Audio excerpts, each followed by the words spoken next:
Ndabasuje ni kwa diziboye w'abanyarwanda intumwa y'abanyamusanze guys inkuzaniye amakuru arimo kugenda acara hano mu bitangaza makuru bya hano iwacu mu Rwanda haba ni mahanga guys ndakwibutsa gukanda subscribe udukande like share comment ni ibintu byiza cyane ese waba wamenye amakuru ngiye kukuzanira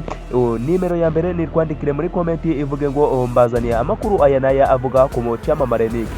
guys inkuzaniye amakuru meza cyane agiye atandukanye ishimwe Patrick mwamenye cyane nka Pazzo Man yatangaje ko umunyamakuru ufata kumavuta yamufashije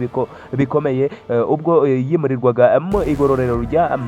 Nyarugenge riherereye imageragere mu kiganiro na Isimbi Pazzo Man yavuze ko yifata kumavuta ari we wafashe iya mbere